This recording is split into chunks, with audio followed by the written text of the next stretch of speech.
यहाँ एउटा किसिमको भाष्य निर्माण गरिएको छ जुन भाष्यमा सबैको पहिचान यो देशभन्दा ठुलो हो।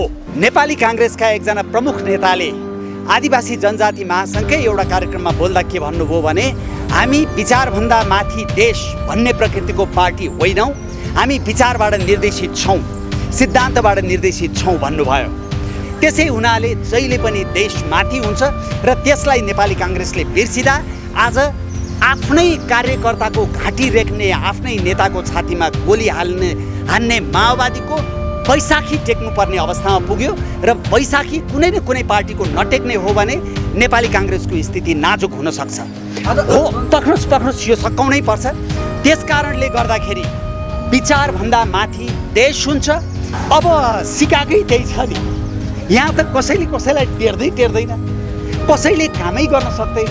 यो दुईटा काण्ड अहिले भुटानी शरणार्थी काण्ड र सुन काण्डको बारेमा एउटा आम रूपमा मानिसहरूले नबुझेको भाष्य के हो भने भुटानी शरणार्थी काण्डको जुन तहमा छानबिन पुग्यो त्यो नेपाली नेताहरूले भ्रष्टाचार विरुद्धको अथवा अपराध विरुद्धको अनुसन्धान गर्नको लागि त्यहाँ आफैले उठाएको होइन, त्यसमा पश्चिमी देशको दबाब पर्यो, किनभने त्यो विषय उनीहरूसँग पनि जोडिएको थियो। त्यसै गरी सुन काण्ड अन्तर्देशीय अपराध हो।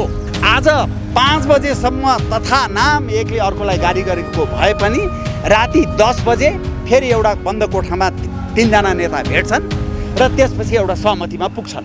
1 वर्षमा 1,10,000 युवाहरू, किशोरीहरूले नो अब्जेक्सन लेटर भनेको विदेशमा पढ्ने अनुमति पत्र लिएर विदेशिन्छन्। उनीहरू पनि आउँदैनन्। तपाईहरू के को लागि बस्नुहुन्छ र तपाईहरूको भविष्य कसरी सुरक्षित हुन्छ? त्यसै हुनाले मेरो त आग्रह मेरो पुस्ताको नेपालीहरूलाई होइन, तपाईहरू जस्ता युवाहरूले अब मत परिवर्तन नगर्ने हो भने यो देश तपाईहरूको लागि बस्न योग्य हुँदैन। मूल कुरा यो आदिवासी जनजाति अन्तर्राष्ट्रिय दिवस जुन छ त्यसमा हामी सबैले एउटा बुझ्नुपर्ने कुरा के हो भने यहाँ एउटा किसिमको भाष्य निर्माण गरिएको छ जुन भाष्यमा सबैको पहिचान यो देशभन्दा ठुलो हो भन्ने किसिमको भाष्य निर्माण गर्न प्रयास गरिएको छ। हामीले के बुझ्नु पर्यो भने यो देशभित्र सबैको पहिचान सुनिश्चित गर्नुपर्छ। बहुधर्म, बहुभाषा, बहुसंस्कृति, बहुसभ्यता होइन, बहुजात, यो सबैलाई यो नेपालको भूगोलभित्र समानता दिनुपर्छ, सम्मान गर्नुपर्छ र यो सबैलाई हामीले गौरवको रूपमा प्रस्तुत गर्नुपर्छ। तर हिजो मात्रै नेपाली काङ्ग्रेसका एकजना प्रमुख नेताले आदिवासी जनजाति महासङ्घकै एउटा कार्यक्रममा बोल्दा के भन्नुभयो भने हामी विचारभन्दा माथि देश भन्ने प्रकृतिको पार्टी होइनौँ, हामी विचारबाट निर्देशित छौँ, सिद्धान्तबाट निर्देशित छौँ भन्नुभयो। हो, म भन्न चाहन्छु जति बेलासम्म नेपाली काङ्ग्रेसले विचारभन्दा माथि देशलाई राख्यो त्यति बेलासम्म नेपाली काङ्ग्रेसको आफ्नै पहिचान थियो, आफ्नै गौरव थियो र त्यसको आफ्नै सफलता थियो र त्यसको पृष्ठभूमिमा बिपी कोइराला थिए जो सम्भवतः गणतन्त्रवादी नै थिए सैद्धान्तिक रूपमा, सम्भवतः गणतन्त्रवादी नै थिए वैचारिक रूपमा, तर उनले आफ्नो विचारलाई तल र देशलाई माथि राखे। त्यसै हुनाले आज उनलाई राजनेता भनेर भनिन्छ।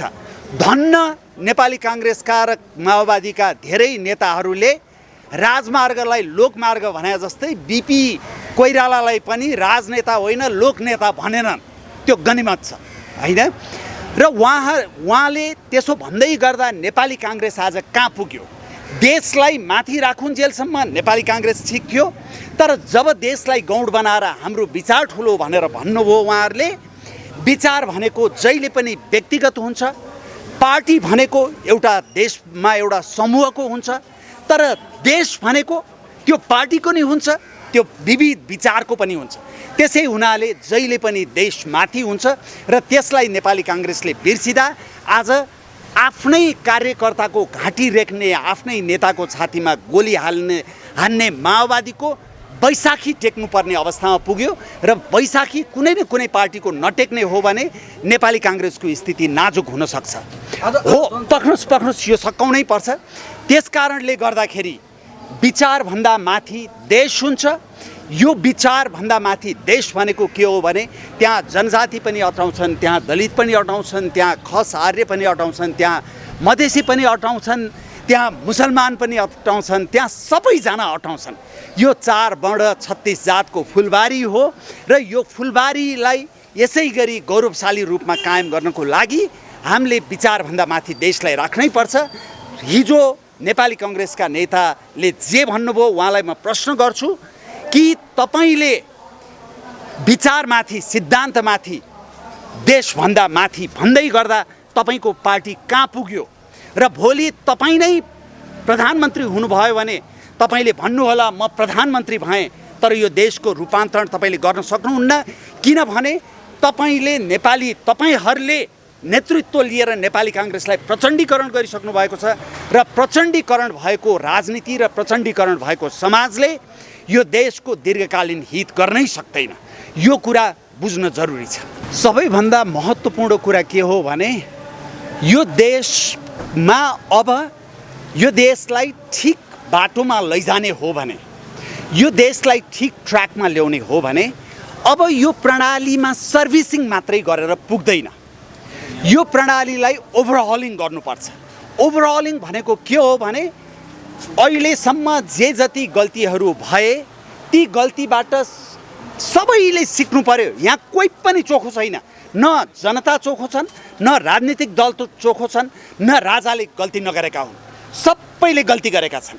त्यसो हुनाले सबैले त्यो विगतको गल्तीबाट पाठ सिकेर अब राजा, राजनीतिक दल र नेपाली जनताको बीचमा 2047 सालको संविधानमा टेकेर त्यसमा भएका केही अपर्याप्तताहरूलाई पूर्ण गरेर र त्यसपछिका समयमा हामीले जे जति कुराहरू उपलब्धिहरू हासिल गर्यौं त्यसलाई पनि समाहित गरेर 2047 सालको संविधानमा टेकेर नवीन समझदारी राजा, राजनीतिक दल र नेपाली जनताको बीचमा नहुने हो भने हेर्नुहोस्, मैले त धेरै ठाउँमा भन्ने गरेको छु, मेरो जीवन त यसै निकै बितिसक्यो। अब भगवान दाइने भयो भनेदेखि 20 वर्ष 25 वर्ष होला। तपाईहरू जस्ता युवाहरू जो यो देशमा अर्को 50 वर्ष 60 वर्ष 70 वर्ष बिताउनु छ, तपाईहरूको जीवन यसै गरी घस्रिरहनेछ। तपाईहरूलाई मोटरसाइकलबाट मोटर चढ्न गाह्रो हुन्छ, मोटरसाइकलै पनि चढ्न गाह्रो होला, तपाईहरूलाई परिवार चलाउन गाह्रो हुन्छ, तपाईहरूका बाबुआमाका उपचार गर्न गाह्रो हुन्छ, तपाईका छोराछोरीलाई राम्रो स्कुलमा पढाउन गाह्रो हुन्छ, तपाईहरूको जीवन समेत बर्बाद हुन लाग्यो भन्ने मेरो चिन्ता हो। र यो मैले कसैको पछि लागेर र म केही पाउला भनेर भनेको कुरा होइन। चिन्ता गर्ने संसद यतिखेर अवरुद्धको अवरुद्ध छ। के भन्नु? अब सिकाकै त्यही छ नि। यहाँ त कसैले कसैलाई टेर्दैन, कसैले कामै गर्न सक्दैन। न सरकारी अफिसमा सचिवले काम गर्न सक्छ, न अरू जिम्मेवार ओहदामा रहेका मान्छेहरूले काम गर्न सक्छन्, न प्राध्यापकले राम्रोसँग पढाउन सक्छ, न शिक्षकले राम्रोसँग पढाउन सक्छ, न विद्यार्थीहरू राम्रोसँग पढ्न सक्छन्। त्यसकारणले गर्दाखेरि हामीले के बुझ्नु पर्यो भने यो समस्या संसदको मात्रै समस्या होइन, यो समग्र नेपाली समाजको पत्रलाई पतित बनाइसकेका छन् यिनीहरूले। यदि यसलाई सर्भिसिङ होइन ओभरअलिङ नगर्ने हो भने तपाईहरू कसैको पनि जिन्दगी यो देशमा, तपाईहरू कसैको पनि भविष्य यो देशमा सुनिश्चित र प्रगतिशील रहने छैन। तपाईले यो काण्डमा को मात्रै किन कुरा गर्नुभयो? हरेक काण्डमा भइरह यही होइन। र यो दुईटा काण्ड अहिले भुटानी शरणार्थी काण्ड र सुन काण्डको बारेमा एउटा आम रूपमा मानिसहरूले नबुझेको भाष्य के हो भने भुटानी शरणार्थी काण्डको जुन तहमा छानबिन पुग्यो त्यो नेपाली नेताहरूले भ्रष्टाचार विरुद्धको अथवा अपराध विरुद्धको अनुसन्धान गर्नको लागि त्यहाँ आफैले उठाएको होइन। त्यसमा पश्चिमी देशको दबाब पर्यो किनभने त्यो विषय उनीहरूसँग पनि जोडिएको थियो। त्यसै गरी सुन काण्ड अन्तर्देशीय अपराध हो। त्यस्तो सुन त कति ल्याए यहाँ कहिले पक्रिएन। अहिले अन्तर्देशीय अपराध हुनाले जसरी भुटानी शरणार्थी काण्डमा पश्चिमको प्रभाव पर्यो त्यसै गरी सुन काण्डमा दक्षिणले क्लू दिएर दक्षिणले सूचना दिएर यो पगडिएको हो। त्यही आधारमा यो अगाडि बढिराखेको छ। त्यसो हुनाले तपाईँहरू यो नसम्झिनुहोस् संसदमा उभिएर हामी भ्रष्टाचारको विरोधी हौँ, भ्रष्टाचार कम नगरिकन यो देशमा सुशासन स्थापित हुँदैन भनेर जो नेता बोल्छन् तिनलाई गएर तिनैका नेतालाई तिनले लगा घडी कहाँबाट आयो, मैले त एउटा भाषणमा भने तिनले लगा गन्जी कहाँबाट आयो मात्रै होइन कट्टु कहाँबाट आयो पनि सोध्नुहोस् भने मैले। किनभने सांसदको तलबले अथवा प्रधानमन्त्रीको तलबले जस्तो किसिमको जीवन बिताइराखेका छन् त्यो पुग्छ र त्यो पैसाले पुग्दैन। त्यसै कारणले गर्दा तपाईँले के बुझ्नुहोस् भने यसरी उच्च स्तरका नेताहरूलाई सुरक्षित राख्न खोजिएको यो एउटा घटनामा मात्र होइन, निरन्तर रूपमा हुँदै आएको छ। ललिता निवास प्रकरणमा जुन तरिकाले मुछिएका थिए अदालतले उहाँमाथि अनुसन्धान गर्ने आदेश दिइसकेपछि तर अहिले गृहमन्त्री प्रधानमन्त्रीले उहाँमाथि कुनै पनि एक्सन लिएको छैन, कुनै पनि प्रक्रिया अगाडि चालेको छैन। त्यो प्रक्रिया आदेश दिइसकेपछि केही घन्टामा जसरी माधव नेपाल विदेश उडे उहाँबाट पनि उहाँले अभिव्यक्ति निष्पक्ष छानबिन भन्ने अभिव्यक्ति दिइरहेका छन्। तर नेपाल बसेका बाबुराम भट्टराईले पनि अभिव्यक्ति दिएका छन्। तर सरकारले यसलाई किन ग्रहण गर्न सकेको छैन, किन अनुसन्धान चलाउन सकेको छैन? होइन कसरी गर्छ भने यो त तपाईँ पनि चोर म पनि चोर भएपछि अब चोरले चोरलाई चिनेको हुन्छ होइन। एउटा लहरो तान्दा पहरो गर्जिन्छ।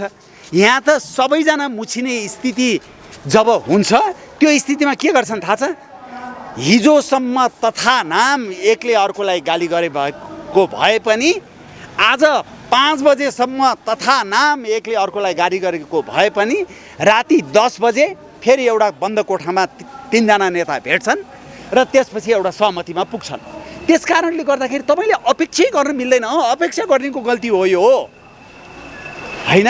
त्यही हुनाले फेरि पनि म दोहोऱ्याउँ यी सारा यावत विषयहरू तपाईँहरूले जुन उठाउनु भयो त्यो एउटा एउटा एउटा तदर्थ विषयसँग जोडिएको छैन।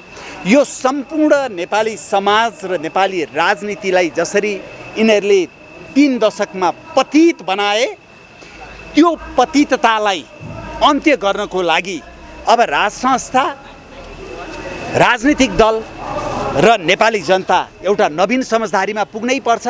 मैले सबै ठाउँमा भन्ने गरेको छु राजनीतिक दलले पनि जति गल्ती गरेको भए पनि राजनीतिक दललाई न्यूनीकरण राज संस्थाले नि गर्नु हुँदैन, राज संस्थालाई न्यूनीकरण राजनीतिक दलले नि गर्नु हुँदैन। यो देशमा जति बेला राजनीतिक दलले राज संस्थालाई न्यूनीकरण गरे अथवा राज संस्थाले राजनीतिक दललाई न्यूनीकरण गर्यो यो देशको विकास, प्रजातन्त्र, राज संस्था सबै नै सङ्कटमा पर्ने गरेका छन्। मेरो अन्तिम प्रश्न अब सिद्धाउनुहोस् न। मेरो अन्तिम प्रश्न हजुर, तपाईँहरूलाई जनताले मत दिएर 5औँ पार्टी गराइदियो होइन, राष्ट्रिय पार्टी बनाइदियो। तर संसद कुन बेला अवरोध गर्नुपर्छ, के गर्नुपर्छ, कस्तो कार्य गर्नुपर्छ भनेर तपाईँहरूलाई न सोधपुछ गरिन्छ, न बोलाइन्छ मिटिङमा, न बैठकमा बोलाइन्छ होइन।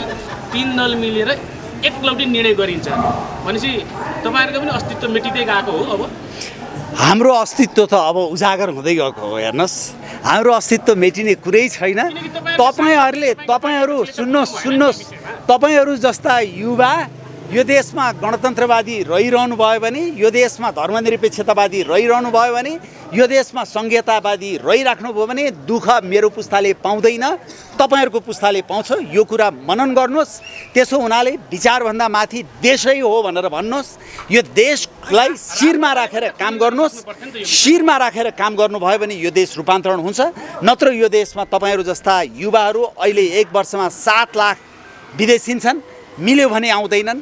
तपाईँहरू जस्ता युवाहरू अलिकति पढेको विदेशी विश्वविद्यालय र कलेजहरूमा पढ्न पाए भने 1 वर्षमा 1,10,000सम्म युवाहरू, किशोरीहरूले नो अब्जेक्सन लेटर भनेको विदेशमा पढ्ने अनुमति पत्र लिएर विदेशिन्छन्। उनीहरू पनि आउँदैनन्। तपाईँहरू के को लागि बस्नुहुन्छ र तपाईँहरूको भविष्य कसरी सुरक्षित हुन्छ? त्यसै हुनाले मेरो त आग्रह मेरो पुस्ताको नेपालीहरूलाई होइन, तपाईँहरू जस्ता युवाहरूले अब मत परिवर्तन नगर्ने हो भने यो देश तपाईँहरूको लागि बस्न योग्य हुँदैन। यति बुझ्दिनँ मैले आग्रह गरेँ। तपाईँले यो भन्दै गर्दाखेरि जसरी आज हाउसमा बारम्बार अवरुद्ध भएपछि आज जुन रासोपाले बाहिर छुट्टै हाउस बनाएर उहाँहरूले बाहिर मिडिया सामु आफ्नै राख्ने कुराहरू राख्नु, त्यसरी राप्रपाले चाहिँ किन बोल्न सकेको छैन? यसको राप्रपाले एउटाले एक किसिमले गर्ला, अर्कोले अर्को किसिमले गर्ला। तर राप्रपाले पनि यो विषयमा जोडदार रूपमा बोलिराखेको छ, अरू पार्टीले पनि बोलिराखेका छन्। तर बोलेर के भएको छ? तपाईहरू 5, 6, 7, 8 वर्षको हुँदा स्कुलमा हुँदा बोलेको नेताहरूले सुन्नुहुन्थ्यो नि। आज तपाईँहरूको गाउँमा तपाईँहरूको जीवन के परिवर्तन भयो? तपाईँहरूको बुवा आमाले कुनै किसिमको विशेष काम गर्नुभएको रहेछ र तपाईँहरूले पिलर हालेर घर बनाउनु भएको रहेछ भने भिन्दै कुरा हो। नत्र तपाईँको गाउँको स्कुलको स्तर बढ्यो, तपाईँहरूको गाउँको अस्पतालको स्तर बढ्यो। आज तपाईँहरूलाई थाहा छ 2 दशक भयो, 20 वर्ष भयो सरकारी डाक्टरको नयाँ दरबन्दी खुलेको छैन। देशमा 70% जनता प्राइभेट हस्पिटलमा उपचार गर्न जान्छन्, 30% जनता मात्रै सरकारी स्वास्थ्य सेवा लिन्छन्। जम्मा 1400 डाक्टर मात्रै छन् देशमा। अहिले तत्काल भर्ना गर्ने हो भने 7000 डाक्टरको जरुरत छ, तुरुन्तै भर्ना गर्ने हो भने। अनि यिनीहरू चाहिँ सांसद विकास कोषको पैसा लिएर बस्छन्। 17 अरब लिएका छन् प्रदेश र सङ्घमा गरेर। त्यति पैसा मात्रै यो डाक्टर रिक्रुट गर्नको लागि लगाउने हो भने 7000 डाक्टर तत्काल रिक्रुट गर्न सक्छन्। सरकारले गर्दैनन्। त्यसकारणले बुझ्नुहोस्, तपाईँहरूलाई अहिले लाग्ला मेरो विचार, मेरो आस्था गणतन्त्र भन्ने लाग्ला। बिपी कोइरालालाई पनि लाग्थ्यो त्यही। उनको आस्था बेचकन पढेको मान्छे कहिले पनि राज संस्थावादी हुन सक्दैन। संसार बुझेको मान्छे राज संस्थावादी हुन सक्दैन। किनभने त्यसले उत्कृष्टतालाई विश्वास गर्छ, मेरिटोक्रेसीलाई विश्वास गर्छ, होइन? मोनर्की भनेको, राज संस्था भनेको जन्मसिद्ध अधिकारलाई विश्वास गर्छ। उत्कृष्टताले कर्मसिद्ध अधिकारलाई विश्वास गर्छ। त्यसकारणले यो दुईटा कुरा मिल्दैन। तर त्यति हुँदै पनि कर्मसिद्ध जन्मसिद्ध अधिकारलाई यो देशमा स्थापित गर्नुपर्ने कारण के हो भने तपाईँहरूको भविष्यको लागि हो। तपाईँहरू भविष्यमा यो देशमा शान्तसँग, सुनिश्चित भएर, ढुक्कसँग, कुनै द्वन्द्व बिना बाँच्न पाउने अवस्था सृजना गर्नु पर्यो। त्यसै हुनाले वैचारिक रूपमा म गणतन्त्रवादी हुँला, अथवा बिपी कोइराला थियो होला, अथवा तपाईँ हुनुहुन्छ होला, अथवा अर्को छ होला, तर त्यो मेरो विचार हो, त्यो व्यक्तिको विचार हो। व्यक्तिको विचार एक्लो हुन्छ, देश भनेको 3 करोड जनताको हुन्छ। यो देशको सुरक्षाको लागि, यो देशको दीर्घकालीन शान्ति र स्थिरताको लागि, यो देशको भौगोलिक अखण्डताको लागि, यो देशको सार्वभौम सत्ताको लागि, त्यो शान्ति, स्थिरता, भौगोलिक अखण्डता, सार्वभौम सत्ता सुनिश्चित गरेपछि मात्रै अनि तपाईँले रूपान्तरण गर्न सक्नुहुन्छ, नत्र सक्नुहुन्न। त्यसै हुनाले तपाईँहरूको लागि हो। यो मैले बुझ्दिन आग्रह गरेँ।